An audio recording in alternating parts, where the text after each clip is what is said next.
I'm deeply honored to welcome you all to this groundbreaking ceremony of GasMeth. Today, Rwanda is on a journey of transformation and prosperity. We're embarking on this journey and looking at investments that can drive this objective, investments that are inclusive, sustainable, and of good quality. Today, we are very pleased that we are launching a project that fulfills all these objectives. Inclusive in terms of the solutions that it brings to the people and citizens of Rwanda and beyond.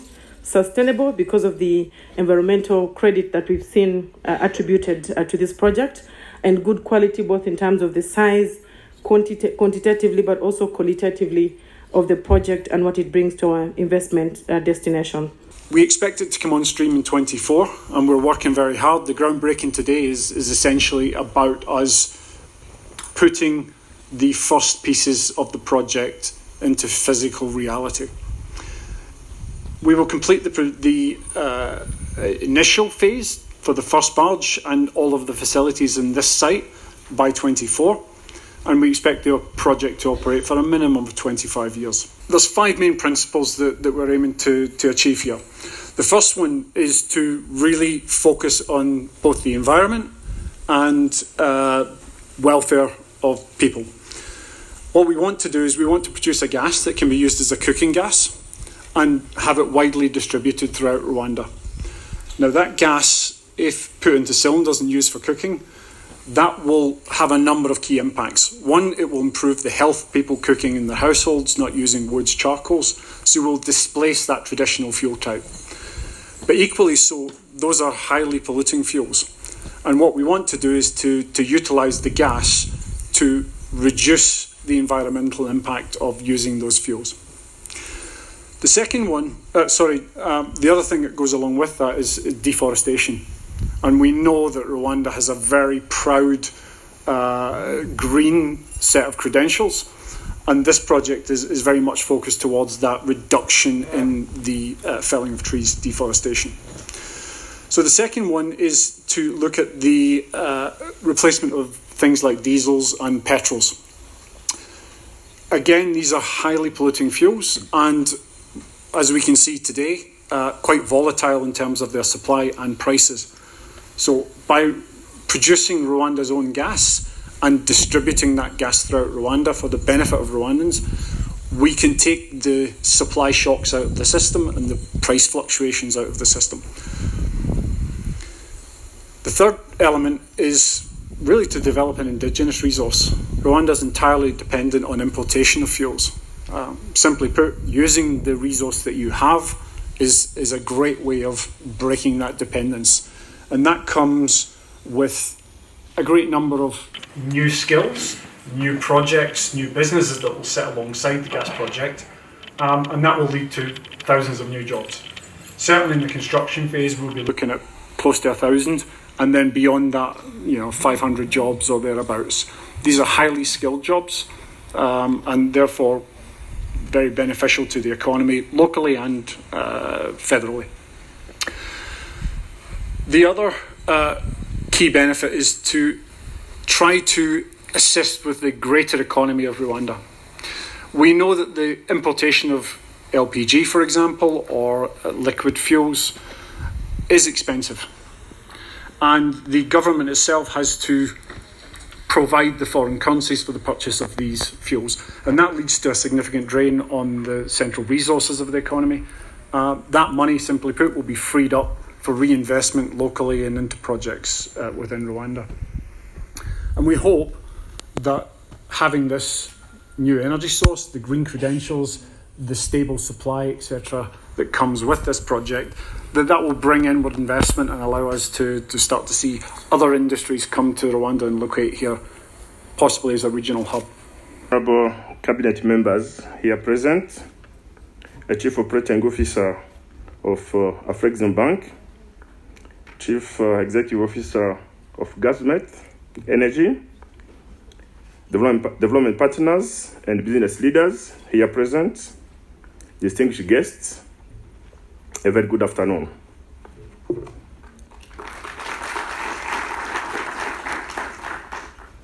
Today, as we break ground for the start of construction of the compressed natural gas project at Lake Kivu, I'm pleased to join you representing His Excellency Paul Kagame, the President of the Republic of Rwanda. I would like first to congratulate governments for partnering with the government of Rwanda in undertaking this important project for our country. As we know, the methane gas provides an energy resource valued at billions of dollars for the Lake Kivu region. In order to get the value stored in the methane gas, the government of Rwanda welcomed the government project aimed at extracting natural gas directly from Lake Kivu, process and distribute it throughout Rwanda. This key strategic project will create a level of energy independence for Rwanda, removing the dependence on imported energy sources. Indeed, projects and partnerships like these play an important role in our journey toward domestic energy security. In Rwanda, the total access to electricity stands at 71.92%, whereby 50% of our all households are connected to the national grid as of May 2022. This plant is expected to provide a new energy source for domestic use, which will bring us closer to the goal of 100% access to energy by 2024.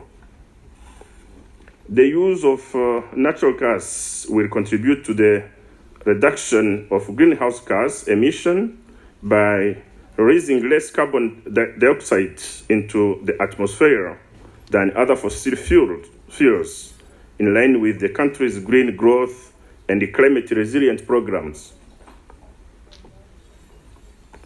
This new source of energy will help reduce usage of firewood, where national dependence level is over 84%, despite strong effort to reduce this. It will also improve the health and safety dangers related to a possible gas eruption. The government of Rwanda welcomes the fact that developers of this project wish to use the gas to replace fuel in vehicles, cooking in schools, and other government institutions. This will address the issue of availability and affordability of gas in Rwanda. Distinguished guests, this groundbreaking is a testament to the enabling environment the government of Rwanda has put in place to encourage investment and the private sector participation. This has included putting in place incentives and encouraging initiatives toward promoting investment in the renewable energies. As I conclude, I would like to thank again all of the people who played a role in putting this project together. All those from government side, the local communities, public sector, and anyone else who was part of getting us to this groundbreaking. Finally, allow me to thank government for choosing Rwanda for this significant project and to reiterate Rwanda's commitment to collaborating with you all along the implementation of this project. Thank you so much.